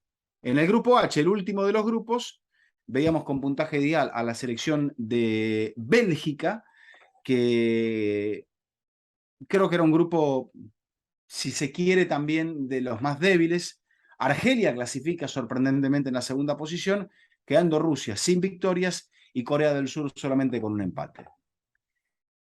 Nos vamos a la llave de octavos y vamos a ir perfilando un poco los partidos más importantes de octavos, porque después hay equipos con los que nos vamos a encontrar más adelante y los vamos a ir puntualizando en esa dirección. Vizca, primero, esa posibilidad de una final o una semifinal sudamericana desaparece en el momento que se conforman los octavos de final, porque Chile se cruza con Brasil, Colombia se cruza con Uruguay y el ganador de ambas llaves se va a cruzar en cuartos. Entonces ya sabíamos que había 4 selecciones sudamericanas, de las cuales solo una de ellas podía llegar a la semifinal, porque se iban a eliminar Uh -huh. mutuamente.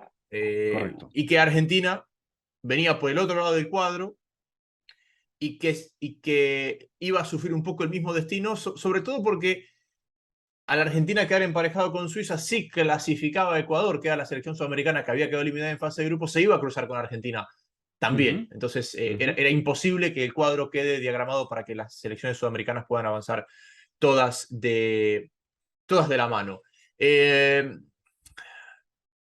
¿Por dónde quieres comenzar estos octavos?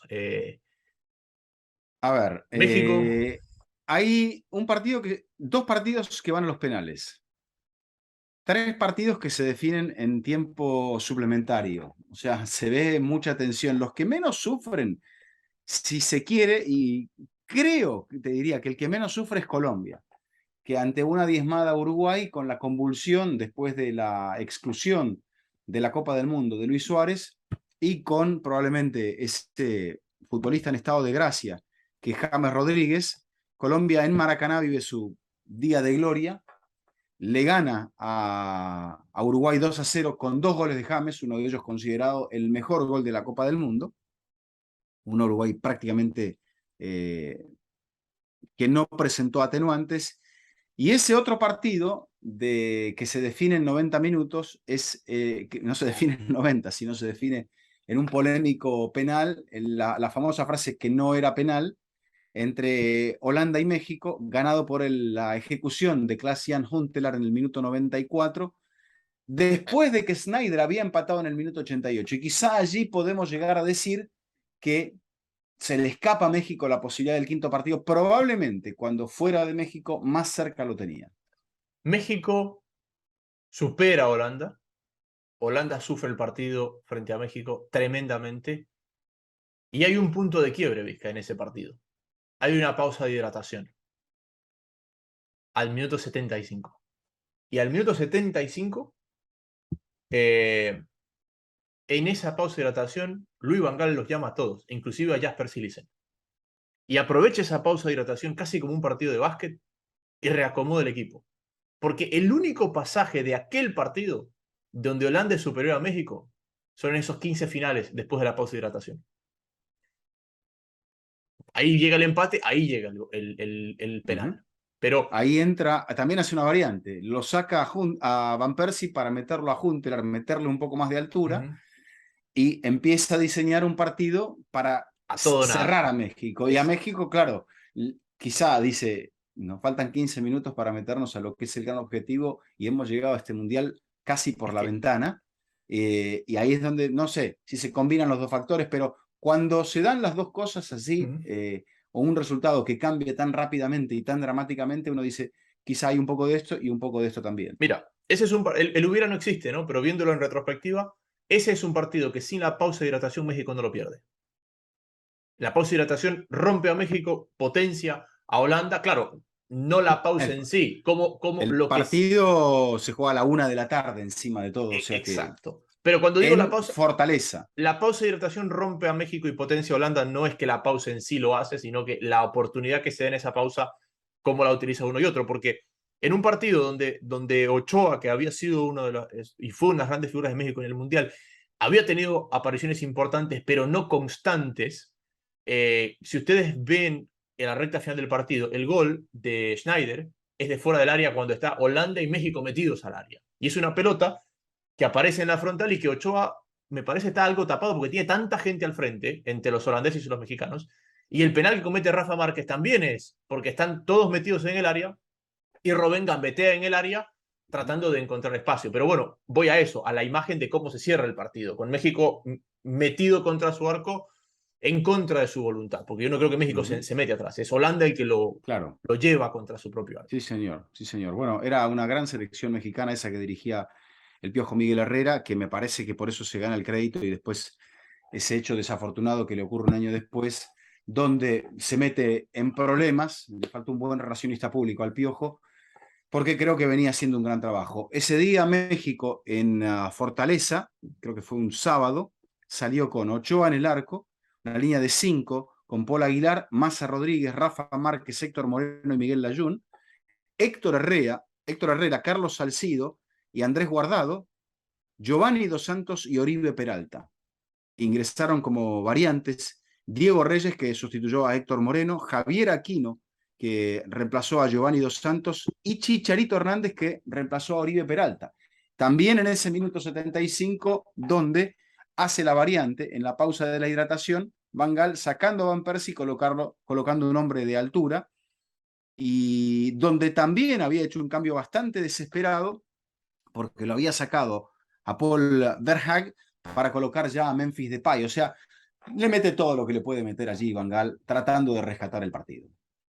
Hubo otro partido en esa jornada donde Costa Rica elimina por penales a Grecia. Costa Rica sí juega su quinto partido. Grecia hace un buen mundial llegando hasta esta instancia. Una Grecia que era dirigida en aquel entonces por el actual entrenador de la selección portuguesa y que después lo llevaría a ganar la Eurocopa. La Eurocopa, sí, señor. El señor que tenía Estamos el nombre aquí hablando anotado y se me acaba de de escapar. Fernando Santos. Fernando Santos. Fernando Santos, sí. Fernando Santos dirige a Grecia en esa Copa del Mundo, es eliminado por Costa Rica. Bélgica supera claramente a Estados Unidos en un partido que se va a la larga única y exclusivamente porque Tim Howard rompe el récord de más atajadas en un partido del Mundial. Howard ataja 16 ocasiones de gol. Por eso Bélgica tiene que irse a la larga para superar a la selección de Estados Unidos.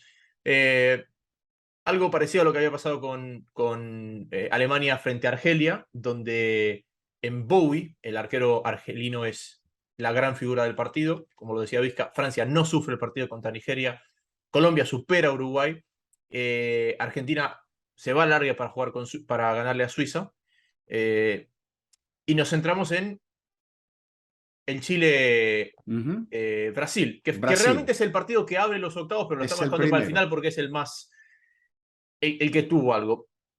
Mi sensación, Vizca, de aquel partido, fuera de que Brasil lo sufre, de que pasó poco, de que eso era una olla de presión en Belo Horizonte, cuando el partido llega a los penales, primero antes de que el partido llegue a los penales hay un remate en el poste de De Mauricio Pinilla, Pinilla en que el encima de todo 120. después falla el primer penal. En el 120, Pinilla pega una pelota en el poste al punto de que tiene un tatuaje, él hoy, que dice a centímetros de la gloria.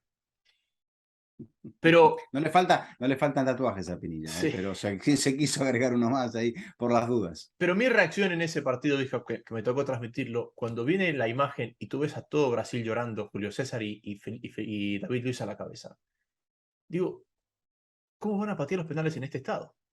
Ujú. Porque llega un momento donde la tensión, eh, lo que tienes que estar sintiendo para estar Lo que yo no recuerdo si el llanto es posterior a los penales. Creo que en es ese momento. antes, es Mm, antes. Es antes. Vean las imágenes para los que tienen oportunidad. Vean la secuencia desde que el árbitro pita el final al 120 hasta que se ejecutan los penales. Julio César está llorando parado en el arco. ujú. Entonces, ¿tú te imaginas el nivel de tensión de estar llorando antes de la ejecución en el estado en el que esos jugadores fueron a patear los penales? Y mi cabeza decía, los van a errar. No los pueden patear en ese estado. No sé de dónde sacaron fuerzas para encontrarlo. Ese penal que ataja a Julio César de entrada es como que cambia la dinámica de la Ujú. situación, porque el momento que él ataja el primer penal es como que toda esa agonía antes de que pase algo se vuelve euforia, y cuando Chile erra el segundo ya no había vuelta atrás y era todo favorable a Brasil. De todos modos, erra después William y después Hulk. Acierta el primero David Luiz, Marcelo el tercero, y Chile, que perdió los dos primeros penales con Pinilla y con Sánchez, acierta con Aranguis y con Díaz. Y es allí, Marcelo Díaz, es allí donde llegamos a lo último. Patea, creo que en el orden era Jara el primero, y después Neymar, Sí. y termina siendo así la clasificación de Brasil y ese alivio que se convierte en llanto si es que ya, como dice Jaime, no estaban llorando desde antes. Y es de esos partidos donde yo me acuerdo de eso y de los dos Uh goles de -huh. pelota parada que marcan el partido 1-1, ¿no? Felipe Luis y después Alexis Sánchez. David Para Luis. David Luis, perdón, David Luis. Esto nos lleva A los cuartos. a los Bueno, cuartos. y marcar también lo de Costa Rica, ¿no? Costa Rica que elimina a Grecia, un partido que parecía que iba a ganar Costa Rica, un gol de Sócrates en el final termina mandando el partido a la prórroga y parecía como que los dos, un poco menos Costa Rica, querían llegar a los penales. Y acaba prevaleciendo en un muy buen mundial para Costa Rica, con lo justito, pero un muy buen mundial al fin. Costa Rica no falla en ningún penal y se termina quedando con el triunfo, llegando así a un hecho realmente importantísimo para el fútbol de la CONCACAF, a una ronda de cuartos de final que lo vería contra la selección de Holanda, donde allí Van Gaal es un poco más listo. Costa Rica, que no había fallado ningún penal, se enfrenta con otro arquero que no era Jasper Silesen, sino que era Tim Krul. Fallan Ruiz y Umania. Holanda no falla ninguno y se posiciona otra vez en una semifinal. Partido que terminó 0-0 en Salvador. Sí, y hay tres incidentes puntuales e independientes en el camino, en la llave de los cuartos de final. Primero es la victoria alemana sobre Francia con gol de Hummels a pelota parada, pero me parece, Vizca, que ese es el primero y el único, por cómo se da después el camino, gran actuación de Neuer. sea, si hay un partido de ese mundial donde uno dice, ha sido Neuer el que ha llevado a Alemania o el que llevaba a Alemania adelante, es ese. Porque aquel día Ujú. Benzema, Giroud y todos, Griezmann, deben haber soñado con Manuel Neuer. Eh, Brasil supera a Colombia con un golazo de tiro libre de David Luiz para el segundo, pero aquel día pasan dos cosas. Primero, aquel famoso no era gol de era gol de Yepes, porque a Ujú. Colombia le anulan un gol que no estaba en fuera de lugar Mario Yepes, que hubiera empatado el partido en el cierre de ese encuentro. Pero sobre todo se da el choque entre Neymar Zúñiga. y Zúñiga, Ujú. que termina lesionando la columna de Neymar y que deja descartada a Neymar para lo que venía por delante en la Copa del Mundo. Correcto. Es un partido donde Colombia venía muy bien, había ganado sus 4 encuentros la selección colombiana y creo que se le reclamó, al igual que en 2006 a Peckerman, un poquito más, un poquito más. Brasil mejoró, hay que decirlo, con respecto al partido pasado. Aún así, digamos, como que no le seguía sin sobrarle mucho y termina el partido pagando el precio de ver cómo, entre comillas, se sacrificaba a Neymar, que era reemplazado en el minuto 88. El gol de la victoria, aunque llega un descuento de James de penal, allí es donde Colombia dice, todavía es posible.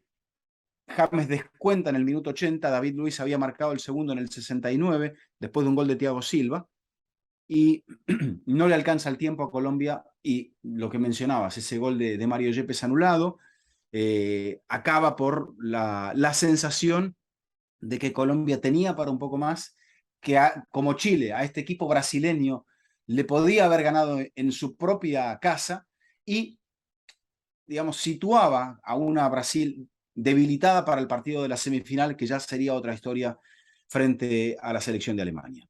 Argentina le gana a Holanda, perdón, a Bélgica, Vizca. A Bélgica. Y me parece que aquí, y ya para situarnos en el Argentina-Holanda, aquí es cuando decimos, ojo con Argentina. Porque cuando estábamos en Río de Janeiro, que es donde nos tocó estar a ti y a mí, escuchábamos el Brasil decirme que se siente todos los días. Uh -huh. Pero parecía al inicio que era un poco más eh, por, por incomodar a Brasil que por lo que Argentina creía que era capaz de hacer. Y me Era un parece cántico de argentinidad, más no de realidad. exactamente. Y cuando Argentina le gana a Bélgica y se posiciona en las semifinales, vuelve a las semifinales Argentina desde el 90. Argentina no había jugado semifinales desde el 90. Y creo que ahí es cuando decimos, ojo con Argentina. Puede ser, puede ser. Claro, pero no estaba sobrando nada en las victorias de Argentina. Habíamos mencionado el partido contra Irán, todos por un gol. Irán, Nigeria, Bosnia, alargue contra Suiza, 1-0 contra Bélgica y penales en el siguiente partido frente a Holanda. Y a medida que el torneo fue avanzando, quizás fue perdiendo peso, al menos en la cuota goleadora, Messi, un jugador muy referenciado por los rivales, y sabemos que cuando un futbolista así, en un mundial tan conocido por la globalización que había tenido el fútbol, es muy referenciado por sus rivales, tienen que aparecer otros actores. La gente siempre se va a quedar con que Messi no aparece, porque Maradona fue tan decisivo en cuartos y en semifinales, en el partido en el Mundial del 86, y luego tiene solo, aunque no es un detalle menor, una asistencia en la final frente a Alemania. Creo que Messi entregó cositas, aunque los rivales ya estaban muy marcadamente orientados a que si se lo anulaba a Messi, Argentina claramente perdía mucho. Esta Holanda era mejor que la que perdió la final el Mundial pasado. Y yo creo que sí. Probablemente. Yo creo que Me sí. parece que incluso tenía más madurez, tenía, si se quiere, en un entrenador más variantes tácticas, hasta el punto de la variante del arquero, que en este caso no utiliza, porque lo respeta a Silesen. Lo que Si pasa bien es es que cierto, ya no te... se le lesiona a Van Persie en Sí, el alargue. sí. Y lo Se, tiene que cambiar en el 96, sí. se le lesiona a Van No, Persie en el creo que alargue. tiene dos lesiones, porque sale Bruno Martín Cindy al descanso Ujú. y después tiene la eventualidad de que no pueda hacer el último cambio del arquero. Se queda sin ventana, sí, Ujú. exactamente. Y creo que ahí estuvo un poco la clave, entre comillas. Eh, Chiquito Romero no es alguien con una estadística muy destacada en penales. Argentina lo viviría después. Y ya Argentina había perdido, había sido eliminado de la Copa América en penales en casa también ante Uruguay con Romero Ujú. en el arco. Pero ese es el día que Mascherano lo agarra y le dice: hoy día te conviertes en héroe. Y, y termina Romero siendo el factor diferencial en un partido donde Argentina, como tú decías, no le sobraba nada, pero venía de dejar el arco en cero con Suiza, el arco en cero contra Bélgica, y había vuelto a dejar el arco en cero, por eso había llegado a los penales frente a una Holanda que yo creo que era superior. Y no solamente que era superior, sino que tenía un mucho mejor entrenador que el que había perdido la final de la Copa del Mundo pasada. Absolutamente. A tal punto que el estandarte de la clasificación argentina es Mascherano con su liderazgo, con su fuerza, con sus barridas, con sus acciones in extremis, de un jugador que había crecido mucho en esa llegada que había tenido al Fútbol Club Barcelona, donde los diversos entrenadores que había tenido, empezando por Guardiola, lo habían convertido en un marcador central, lo cual lo hacía, lo convertía en un futbolista de una versatilidad defensiva y en el medio y para salida que le daba un plus a Argentina, que ya tenía, de hecho, un equipo sólido, un entrenador sólido. La formación de Argentina ese día: Romero, Zabaleta, De Michelis, Garay, Rojo, todos jugadores de primera línea y en primeros clubes, Biglia, Mascherano, Enzo Pérez, el Pocho Lavezzi, Messi e Higuaín, donde, por ejemplo, el Kun Agüero no tenía un lugar Y y donde había generalmente quedado era fuera recambio. Tevez. Exacto. Donde había quedado fuera Pero Tevez. me parece, ya no combinaba Tevez Sí, con sí, ese sí. grupo. Pero había quedado fuera. O sea, Bueno, era un lujo que se había dado 7-1. Cuando estaba preparando este programa, me generaba un reto ese partido. Porque así como el 5-1 merecía una explicación, así como hay partidos que tienen un contexto, este es un partido donde a mí se me hace difícil encontrar y poder decir algo que no sea completamente obvio. No sé cómo lo ves. Hmm. Yo creo que esperábamos, bueno, primero a Brasil le faltaba Neymar, eh, Le intenta faltaba, una forma, le faltaba Neymar, le faltaba Thiago David, Silva, Thiago Silva, le exactamente. faltaba Dani Alves, Ujú. y faltaba uno de los mediocampistas también. Creo que, no, Ramírez está, Paulinho ingresa de cambio, sí, porque juega Luis Gustavo. Sí, A ver, déjame observar quién había estado en el partido contra Colombia en el medio. Fernandinho. le faltaba Fernandinho, exactamente. O sea, le faltaba el delantero principal, el mediocampista No, titular. Fernandinho, perdón, estaba. Habían sido Fernandinho y Luis Gustavo y Bueno, Paulinho y Fernandinho. No, no, en el medio de contención no le faltaba Ok, nada porque se había decantado por Luis Gustavo. ok, pero calcula que a una Brasil limitada le faltaba Neymar, Dani Alves y Thiago Silva. Correcto. Bueno, y ahí se da ese partido ideal para Alemania, que ya a los 29 minutos estaba 5-0. O sea, entre el primer gol de Thomas Müller a los 11, normal, pero hay 4 goles entre el 23 y el 29. O sea, 4 goles en un lapso de 6 minutos. Una cosa increíble en el fútbol de alta competencia. El árbitro otra vez sería Marco Antonio Rodríguez, que había estado en el mordisco de Suárez a Chiellini, que confesó que no lo había visto, que alguien le decía que había sucedido, pero no tenía la forma de constatarlo, no había VAR todavía, sería el último mundial sin VAR, y sería el árbitro de este partido 7-1 en el Mineirao. Creo que a partir de allí había alguien que más o menos pensó. Yo estaba en Maracaná en ese día, no sé dónde estaba Jaime, yo estaba en Maracaná vacío, en la Yo sala de estaba volando de prensa. vuelta. Bueno. Había llegado ese día, creo, de vuelta, porque yo, mi último partido del Mundial fue un partido de cuartos, si no me equivoco. Ok. Bueno, entonces Como estabas volando, creo que de la parte anímica lo voy a atajar yo el problema ahí. Y los brasileños no, nadie lo podía creer. Nadie lo podía creer. La sala estaba vacía, había algunos periodistas americanos, más que nada, no brasileños, y nos mirábamos entre todos, diciendo, esto no puede ser que esté sucediendo, esto es algo épico. Y bueno, la desilusión era mayúscula y el partido termina con ese resultado inapelable. 8 de julio de 2014. Al día siguiente se da la victoria de Argentina. Mucha gente soñaba con una Argentina-Brasil en la definición, pero acaba por ser ese encuentro en Maracaná, el duelo entre la reedición de una final entre Alemania y la selección argentina. La final más jugada en la historia de los mundiales. La En tercera el vez que tercer puesto, Holanda le pasa por encima a Brasil. Brasil hace cambios y todo, pero ya estaba completamente entregado. Y bueno, creo que, no sé cómo vamos a hacer con la final, porque no queremos extender mucho el episodio. Yo quiero el recuento de la final, Vizca, porque creo que muchos de los mitos que vienen después de Argentina, de la ineficacia de Higuaín, del penal no pitado por Neuer, creo que vienen de esa final. Y me gustaría saber un poco cómo recuerdas la final, el trámite, y si después te cambió la percepción de lo que realmente pasó, de lo que vistes en primera persona o cuando sucedió. Bueno, la jugada de Neuer a mí me pareció que, claro, él va a jugar el balón, pero, y si bien es cierto, juega la pelota, creo que en la protección de su posición termina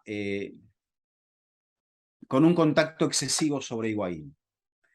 El árbitro, el señor Rizzoli, entendió a instancias de su juez de línea que no era una jugada sancionable en contra del arquero. Creo que a Argentina también le pesaron dos hechos en el partido de su propia mano. Uno, la lesión el día previo de Ángel Di María, jugador imprescindible porque cada vez que Di María apareció en definiciones en los últimos títulos de Argentina, Argentina se quedó con ese título. Y cuando Di María no estuvo, Argentina se fue con las manos vacías. Coincidencia o no, es un hecho que está ahí. Y luego creo que se apresura un poco. El equipo venía muy bien parado en el primer tiempo. Se apresura, creo yo, no sé en qué lo justifica ya Sabela. Donde estés, Alejandro, habrá una explicación, si se lo pidió a alguien o qué, pero mete al Kun Agüero en el descanso cuando parecía que el Pocho Lavezzi estaba generando algo distinto y que era un poco temprano en el partido. Argentina juega bien el primer tiempo y yo creo que dice, si lo metemos a Agüero lo ganamos. Y el Pocho venía bien porque estaba fijando marcas, estaba desbordando, tenía una ida y vuelta y una colaboración defensiva muy importante. También estaba jugando muy bien Enzo Pérez, que aguanta hasta el minuto 86. Y Argentina era un equipo muy bien parado, que si bien es cierto, parecía que estaba cediendo un poco la iniciativa a Alemania, a la larga uno ve las oportunidades en el partido y es Argentina el que parece haber tenido las opciones más claras. Y dentro de los cambios, dentro de las variantes y dentro de las ausencias, creo yo que también las situaciones donde tiene que intervenir Joachim Löw, primero lo pierde a Sami Khedira, porque también hay una pérdida de Alemania, pero me parece que lo puede remediar de otra forma. Hay dos cosas, ¿no? Eso es lo que tú dices. La pérdida de Kedira, que es reemplazado por Christopher Christoph Kramer, sí señor. Kramer, y Kramer tiene un choque con Ezequiel Garay. Y Kramer pierde, digamos, tiene como una contusión, al punto de que él no sabía dónde estaba. Él a día de hoy no se acuerda de haber jugado la final. Tiene que ser tremendo haber jugado la final del Mundial y no acordarte que estuviste ahí. Y ya no tiene hombres de contención, porque este era el reemplazante de Kedira. Esto pasa al Correcto. 32 y tiene que meter a André Schürrle y bajar a Mesut Özil como uno de los medios, cuando Özil estaba jugando dentro del tridente ofensivo con Klose y Müller. Y Correcto. Schürrle va a jugar de extremo. Entonces, Klose tiene, perdón, Lowe tiene que manejar ese golpe en el Y camino. quizá lo maneja mejor, y ahí está un poco la clave. Sí, a mí yo coincido con la teoría esa de Sabela no espera ser tan superior a Alemania y dice, Lo vamos a ganamos. ganarlo. Lo ganamos. Lo ganamos. Y me parece que cuando dice lo ganamos, ya Alemania vuelve más compensado para el segundo tiempo, no con un cambio de nombres al apuro, y Alemania nunca le permite a Argentina ser tan superior. Es verdad que Argentina tiene ocasiones claras en el segundo tiempo, sí, pero nunca Argentina vuelve a ser tan superior como lo fue en la primera parte. Y no es solamente porque pierde a veces, sino porque Alemania está mejor. Exacto, exacto. Los cambios de Isabela fueron Agüero por Lavezzi, primero entra Palacio por Higuaín y finalmente entra Gago por Enzo Pérez, que Enzo Pérez realmente había jugado una muy buena final hasta ese momento. Jugador de, no sé si estaba en Valencia o en Benfica en aquel momento, a ver, déjeme repasar, en esos momentos, en 2014 estaba en Benfica, sí, estaba en Benfica. 2015 Sí. pasa al Valencia, Enzo Pérez. Y luego creo yo que en la salida de Klose, y fíjate esto, lo saca el goleador histórico de los mundiales, Joachim Löw, para poner a Mario Götze. Mario Götze que se había lesionado en la antesala de la final de la Champions 2013 y que parece que como que la historia le tenía guardada una final, y una final importante. Y no sé si en el fútbol hay coincidencias, si en un partido tan cerrado se puede hablar de coincidencias, pero en ese minuto 113 se produce esa combinación entre Schürrle y Mario Götze, dos jugadores de cambio para Alemania. La defensa argentina queda estirada y en ese llegar a la banda de Schürrle y en el centro hacia Götze, una jugada espectacular en su ejecución, Alemania termina quedándose con la corona mundial ante una Argentina que quizá había merecido más. Pero a veces en el fútbol los detalles son importantes. Creo que tres finales épicas muy distintas una de otra entre Alemania y Argentina. Una ganada por Argentina con Bilardo en el 86 y otra perdida por Bilardo y otra perdida por un alumno de Bilardo como fue Alejandro Sabela. Al igual que la final anterior, el gol del título lo marca en el alargue un jugador que había llegado con dudas al Mundial por sus lesiones, curiosamente. Götze y Andrés Iniesta. Pero también vuelve a marcar un mediocampista. Desde Ronaldo no habíamos tenido y hasta 2014 no había un delantero que marque en una final de la Copa del Mundo. Y Alemania, en plena ebullición del falso 9, porque ya para esto el Barça de Guardiola había ganado una Champions sin 9, la post-Eto'o, el campeón del mundo termina cerrando el partido con un falso 9. Porque cuando ven ustedes esa jugada entre Götze y Schürrle, ¿dónde arranca Götze la jugada? O cómo Götze recorre el campo antes de recibir la pelota. Él le ha quitado toda la referencia a Garay de Michelis. Un Garay de Michelis Exacto. que siempre tuvieron a buen recaudo a Klose. Klose sale porque Klose no la toca en el partido. No. Y el momento que sale Klose, de Michelis y Garay, quedan un poco sin referencia. Y Argentina no está convencida, y me parece que hace bien Argentina, de adelantar la línea, sino que se queda un poquito más atrás. Y me parece que esa es la decisión correcta. El problema es que, claro, cuando viene el falso 9 te toma de frente. Y el defensor siempre tiene las de perder cuando te viene de frente. Por eso trabajas más en cortar circuitos. Y creo que, así como elogiamos la dirección de campo de Del Bosque en el Mundial pasado, acá me parece que Joachim Löw, en esa dirección de campo, en esos momentos oportunos, y eso que el equipo se vio obligado a mover el equipo por fuerza mayor, termina siendo el hombre que se lleva a la final. Sí, es muy curioso esto, porque una selección de Alemania que consigue mejores rendimientos en mundiales en este siglo que en Eurocopas. Como si cada 2 años el equipo tuviera un bajón y un subidón. Y parece como que en los mundiales siempre tenía el subidón hasta, bueno, lo que le ocurriría en Sí. Rusia 2018. Una Ya final en llegaremos. Maracaná, un césped que no estaba bien, no se les permitió a los equipos hacer la última práctica allí, y un mundial con un colorido del público y de la gente que fue excepcional. Los brasileños desilusionados apoyaban a Alemania por obvias razones ante Argentina en la final, los argentinos que habían invadido Río de Janeiro se fueron amargamente a la Argentina y el mundo del fútbol cambiaría enormemente en ese periodo de 4 años hasta Rusia 2018. Y nosotros lo vamos a dejar aquí, porque lo que sucede pre-Rusia futbolística y no futbolísticamente, bueno, vamos a arrancar nuestro recuento de Rusia con El todo lo último que pasó. capítulo. El último capítulo, porque pasó muchísimo en ese pre-Rusia. Lo cierto es que, como tú lo decías, Alemania venía subiéndose al podium en 3 mundiales consecutivos. Había sido finalista, tercero, tercero, y a la cuarta, en la continuidad de ese proceso, porque esta es la continuidad de ese proceso, termina siendo, Campeón. termina siendo campeón del mundo. Y creo que cuando uno lo ve hacia atrás, un muy justo campeón del mundo, Sí. porque Eliminó a siempre... Francia, que luego sería campeona del mundo. Me eh, parece que ganó la final con argumentos sí, futbolísticos y no con circunstancias sí. ratoneras. Sí, que el árbitro pudo haber interpretado de una u otra forma, que los delanteros argentinos pudieron haber anotado, pero un entrenador que acierta y un entrenador que de repente se la juega por algo que defiende justificadamente y que aquí no le da resultado. Mira, en el, curiosamente, y por ahí es el único caso que tenemos a día de hoy, un campeón del mundo con rasgos estructurales, por ende futbolísticos, muy parecidos al campeón anterior.